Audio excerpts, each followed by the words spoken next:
เพราะว่าเบมีชามโตเพิ่นสิเฮ็ด3อันใหม่นะพี่น้องไม่กันคือทำไมนะ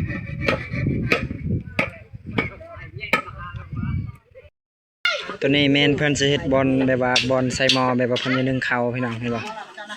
เพิ่นจะนึ่งข้าวเพิ่นสิเจาะใส่หูแล้วก็เพิ่นจะใส่แยงเนาะพี่น้องเนาะ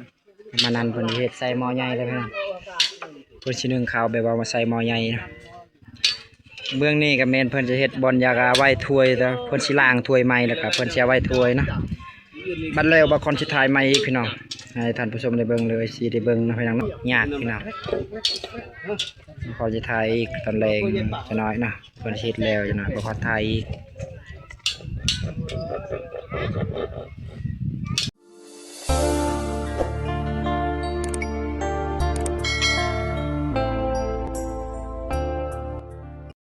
ขอกราบทักทายสบายดีเลยสวัสดีพ่อแม่พี่น้องมาว่า FC ทางลาวและทางไทยและต่างประเทศพี่น้องเนาะ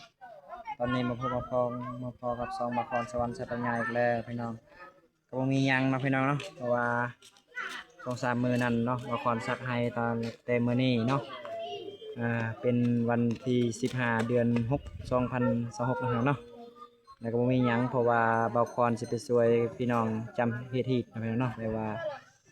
เฮ็ดว่าล้างถ้วยเกิดเนาะเป็นคาเบแล้วก็มื้อนี้เนาะข้าเจ้าที่เกียมแล้วก็สำเร็จแต่ว่ามื้ออื่นพี่น้องแล้วก็มื้อนี้เพิ่นกำลังเตรียมนะเฮ็ดหลักเฮ็ดหยังแล้วก็เพิ่นทาพยายามเฮ็ดกินไว้ง่ายนะพี่น้องเนาะแล้วก็ไอ้น้องมาช่วยเวียกไว้ง่ายพี่น้องเห็นบ่เพิ่นลุงไว้ง่ายบ่าวคอนก็อีกคนนึงเนาะแบบว่าไอ้น้องไว้ง่ายนะเอาไอ้น้องมาช่วยเวียกพี่น้องแล้วก็บ่าวคอนสิปรับส่วนก็บ่มีหยังเนาะพี่น้องเนาะมีเราเนาะพี่น้องมีเราแล้วก็มีเราแบบว่าข้าว2 โลเรา2 แก้วนะพี่น้องเนาะรายเป็นเงินก็ประมาณ7-10ประมาณนั้นนะพี่น้องบ่าวคอนก็บ่ได้เงินนะพี่น้องบ่าวคอนพอบ่าวคอนได้นะพี่น้องเพราะว่าบ่าวคอนมาช่วยเวียกเพิ่นมื้อนี้เนาะเพราะว่าเฮ็ดหยังมือควบมื้ออื่นว่าง่ายๆเนาะมือสำเร็จงานกับมื้ออื่นเนาะบ่าวคอนสิถ่ายอีกมื้อนี้ก็บ่าวคอนสิถ่าย EP 1ว่าง่ายๆนะพี่น้องแล้วก็มื้ออื่นเนาะบ่าวคอนสิถ่าย EP 2ว่าถือว่าสำเร็จพี่น้องงานเห็นบ่ยังผู้ใหญ่สำรวจกฎการเนาะจัดตั้งผู้เฮ็ดกินเฮ็ดหยังแล้วพี่น้องเห็นบ่แดดเลยพี่น้องบรรยากาศแดดเลยเนาะบางคนเลยใส่หมวกนะพี่น้องแต่ว่าบางคนปิดคลิปสนี้เนาะเพราะแม่บางคนสีถ่ายคลิปเนาะไปโทษไว้เนาะ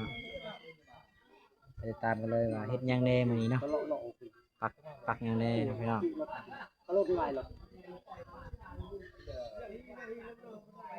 ไปตามกันเลยพี่น้องว่าวิธีชีวิต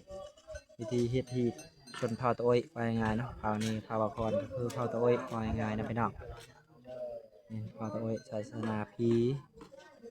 ต้องจำคันบ่จำบ่ได้นะพี่น้องเนาะเพราะว่าการจำนี่คือว่ามีการเก็บการไขอยู่ในเฮือนเนาะการเฮ็ดแล้วก็แล้วเลยว่าง่ายๆนะพี่น้องว่าง่ายก็คือฮีตล้างถ้วยเกิดเนาะมีทั้งผัวและทั้งเมียแล้วก็ทั้งลูกเนาะเพราะว่าเบจักโตเผาคอนก็ยังบ่ฮู้พี่น้องเพราะว่าเผาคอนที่อธิบายเติมอีกเนาะตอนแรงนะพี่น้องไปตามกันเลยพี่น้องกินนะพี่น้องแล้วก็ทางไอ้น้องเนาะตอนนี้เพิ่นกำลังด่างไผ่นะพี่น้องหมู่กับคุณนะพี่น้องเนาะประมาณนั้นนะครับเห็นบ่พี่น้องตัวหมู่พี่น้องแต่ว่าอาหารเพิ่นเฮ็ดกินครับแขกกว่าง่ายเนาะครับพวกมาเฮ็ดกินมีไอ้น้องแล้วก็มีกุยาทางเจ้าภาพนะพี่น้องก็เอาคอนที่ถ่ายอีกต่อไปนะพี่น้องเนาะตอนนี้เพิ่นกำลังด่างไผ่นะพี่น้องเพิ่นสิกินอยู่ใดนะพี่น้องเนาะตอนนี้แม่นเขาเจ้ากำลังเตรียมนะแบบว่าเฮ็ดข้าวต้มพี่น้องแบบว่ารับแขกมื้อนะพี่น้องเนาะแล้วก็มีทางไอ้น้องเนาะแบบว่าเฮ็ดข้าวต้มพี่น้องแล้วก็ประกอบส่วนก็มีใบเนาะใบข้าวต้มแล้วก็มีอันนั้นเนาะแล้วก็มีข้าวสารง่ายๆเนาะบ่มีถั่วบางเฮือนก็มีถั่วมีในถั่วพี่น้องแล้วก็มีทางกุยานะห่อข้าวต้มพี่น้องแล้วก็มีไอ้น้องพี่น้องเห็นบ่มีผู้สาวพร้อมไหมครับผู้สาวทางกุยานะพี่น้องเนาะ ทางก็ยาแบบว่าทางเจ้าภาพไปง่ายพี่น้องบรรยากาศก็ประมาณนี้พี่น้องเนาะ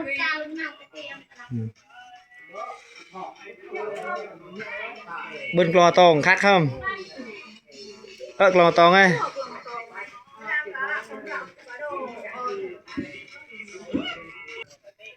ตัวนี้ ตัวนี้แมนผู้ชายหน้าที่ผู้ชายแมนจะเฮ็ดตอกพี่น้องแบบตอกกับแมนธรรมดาพี่น้องแบบว่าตอกให้เฮ็ดให้มันนอนเซนำพี่น้องคันตอกแข็งบ่ได้เพราะว่ามันขาดเนาะตอกแข็งมันหักพี่น้องแล้วก็เห็นบ่คือแบบนี้พี่น้องตอกอ่อนเลยพี่น้องต้องมัดเพราะว่าสิหับแขกมื้ออื่นเนาะแบบว่าควบมื้ออื่นพี่น้องจบงานแบบว่ามื้ออื่นตอนมื้อนี้ก็ล่ะเกียมพี่น้องเนาะเกียมหอมข้าวต้มเฮ็ดหยังนั่นแหละจังหน่อยบ่พอจะทายอีกพี่น้องเห็นบ่ปอดเนาะภาษาบาลีเอิ้นว่าปอดพี่น้อง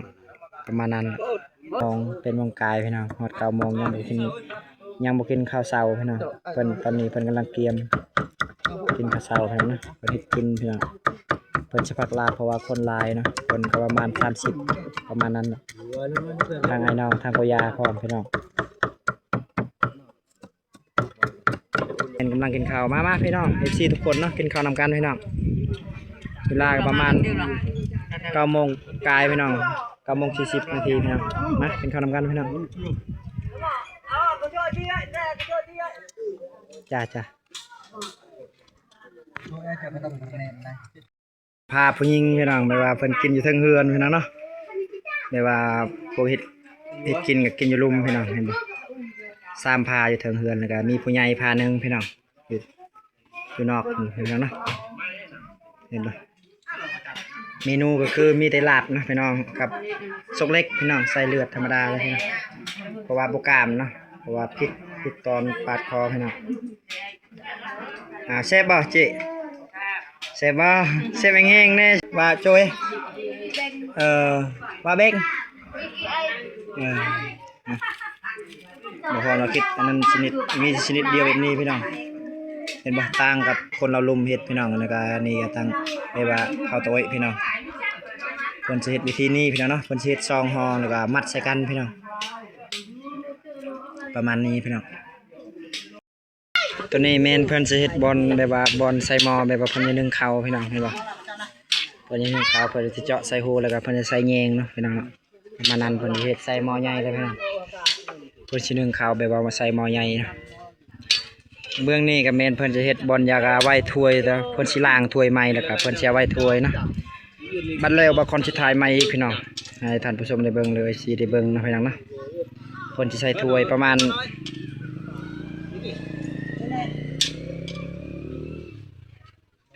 สิลำอยู่ตานี่สิลำอยู่ตาไปลำจักโยรอเนาะเพิ่นสิเฮ็ด3 อันพี่น้อง3 อันเพราะว่า3 ตัวเบนะพี่น้องเนาะเพิ่นสิเฮ็ด3 อันพี่น้องแล้วก็บัดแล้วบ่คอนสิถ่ายอีกยากพี่น้องเฮ็ดให้มันงามตกแต่งข้างในได้พี่น้องแล้วก็ใส่ตัวนั้นพร้อมตกแต่งข้างใน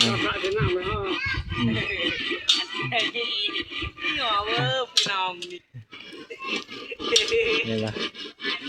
ผู้เฮ็ดนี่ก็บ่แม่นธรรมดาพี่น้องแบบว่าเป็นหมอพี่น้องลามหมอและหมอลามไว้ไงเนาะเป็นลูกศิษย์หมอยังทันมาผู้แบบว่าหมอสูตรเนี่ยยังทันมามื้ออื่นเพิ่นมานะพี่น้องนี่เป็นลูกศิษย์เพิ่น2 คนนี่นาบ่าวกับ2 คนมีแต่นาบ่าวหมดเนาะบ่คนอื่นไว้ง่ายพี่น้องเพิ่นสิเฮ็ดนะอันนี้สิเป็นสมาชิกของเพิ่นนะเพิ่นสิเฮ็ดเกียมแต่มื้อนี้แล้วก็มื้ออื่นหัวหน้ามาแล้วเพิ่นสิเฮ็ดเกียมเลยเนาะเฮ็ดตามฮีตตามคลองเลยพี่น้องมีไม้เป็นพร้อมยากพี่น้องพอจะถ่ายอีกตอนแรงจะน้อยเนาะเพิ่นสิเฮ็ดแล้วจะน้อยบ่พอถ่ายอีกตัวนี้แม่นเขาเจ้าสิเฮ็ดแบบว่าสิมัดแบพี่น้องเห็นบ่คือบางคนถ่ายแต่ละฮีตแต่ละคลองพี่น้องบอลเขาเจ้าจะมัดแบนะเอาไว้ทิศตะวันออกตะวันตกพี่น้องเห็นบ่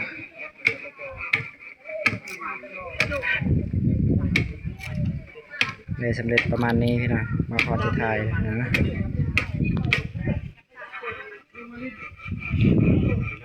ไอ้เยอะ ราะว่าเบมี3ตัวเพิ่นสิเฮ็ด3อันใหม่นะพี่น้องนะ แหวกไม้กันชุดทำไมไปนะ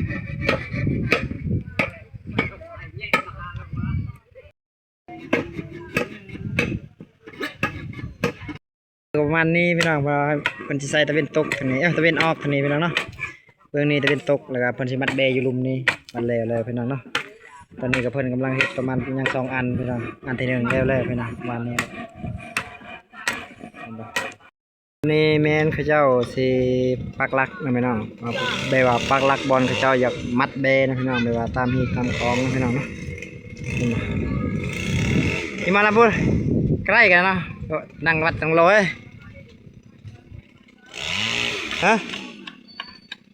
เรียบอ่ะขึ้นไปหน่าพูดอ่ะหน่าขึ้นไปหน่าโอเคเดี๋ยวพี่น้องงามมาเลยพี่น้องเขาเจ้าเฮ็ดเนาะ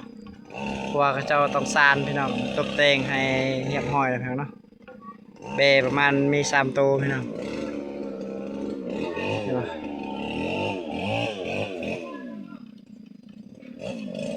7กาปุกเดียวตัวจูนนี่เห็นปะเป็นเช็ดงามเลยพี่น้อง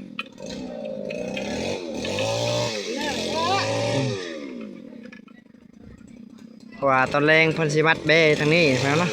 3ตัวเบพี่น้องเพิ่นสิมัดนะพี่น้องเพิ่นสิตามพี่ตามคลองแบบว่าเผาตะโอยนะพี่น้องต้องเฮ็ดแบบว่าเฮ็ดเทื่อเดียวถือว่าแล้วเลยนะพี่น้องเนาะบางคนอายุฮอด50 ปีก็ต้องเฮ็ดพี่น้องคันบ่เฮ็ดบ่ได้พี่น้องมีกันตอนนี้ก็แม่นบางคนกำลังสิไปพี่น้องนาบ่าว2คนเนาะแต่ว่าคันใดลุงแต่ว่าฮักแล้วพี่น้องต้องเฮ็ดเด้อพี่น้องเพราะว่ามื้อคนลายพี่น้องทำเองลายพี่น้องก็จะทำกันพี่น้องคือนั้นจะเป็นที่ก่อนเอาไว้ช่วยแต่ว่าทีหลังช่วยเกิดนะครับใช่ไหมใช่เหรอมันเช็คโอ้ลืมไปยกโยมาไม่โอ้ไม่เรียกงั้นนี่มาก็ออกมาให้นี่เหรอเรียกแกต้า40เลยเด็กมันมาแอนดูไม่มาได้ไหมได้ไหมเลยจะตะปูตะปู10ก็เผื่อใหม่น่าวันนี้มาได้ไหมเสียบอกใหม่ไอ้ดีกูเล่นกับไทยลีเลยปทงกาครับมาหน่อยมาหน่อยเพราะว่าแล้วเนาะมันยังทันต่อประมาณนี้พี่น้องเพราะว่าคันใดพี่น้องเพราะว่าเฮ็ดไม้พี่น้องแต่ว่าคันใดลุงเป็นหักแล้วพี่น้องนะไปโดนแล้วคือเป็นคันใดตอนนั้นพี่น้องเป็นว่าหักแล้วพี่น้องให้ทางไอ้น้องช่วยเฮ็ดไม้พี่น้องมันจะเฮ็ดประมาณนี้พี่น้องเพิ่นจะตอกเลยเพิ่นจะเอาจักรชิตินมาตัดจนพี่น้องเนาะเดี๋ยวเป็นเรียบร้อยเลยพี่น้องเนาะ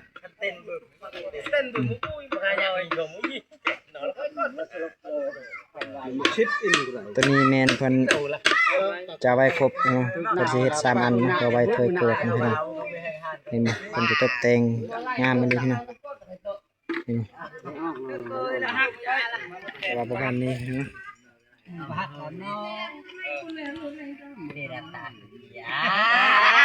ว่าเป็นจะใส่ถั่วอยู่นี่พี่น้องเห็นบ่เถยเกิดอยู่นี่เนาะเพิ่นจะใส่เถยเกิดอยู่นี่เนาะแต่ว่า3คนหรือว่า3อันนะพี่น้องเพิ่นต้องเฮ็ดคันบ่เฮ็ดบ่ได้พี่น้องจำเป็นต้องเฮ็ดพี่น้องผู้เฮ็ดนี่ก็บ่แม่นธรรมดาพี่น้องแบบว่าสมาชิกพวกเป็นหมอแล้วล่ะพี่น้องคันใดแต่ว่าสนิทฮูกพี่น้องเห็นบ่เพิ่นกำลังตัดว่าตอกแล้ว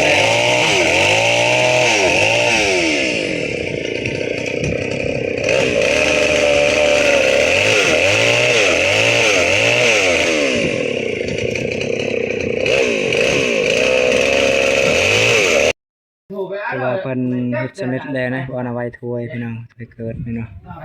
เฮ็ดงามมาเลยเพิ่นตกแต่งแล้วก็เพิ่นสิใส่อยู่เทิงเพิ่นพี่น้องเพิ่นจะไว้อยู่เทิงพี่น้องบอนถ้วยเกิดเนาะงามมาเลยพี่น้องทางนี้แม่นเขาเจ้าขึ้นเหล้าขึ้นหยังเพิ่นสิลงเบียกเรื่องเฮ็ดอีทเฮ็ดคองแล้วพี่น้องประมาณนั้นเลยพี่น้องเนาะบางคนก็นอนบางคนก็เมาแล้วพี่น้องบางคนก็กำลังกินกำลังเดินไปแล้วเนาะ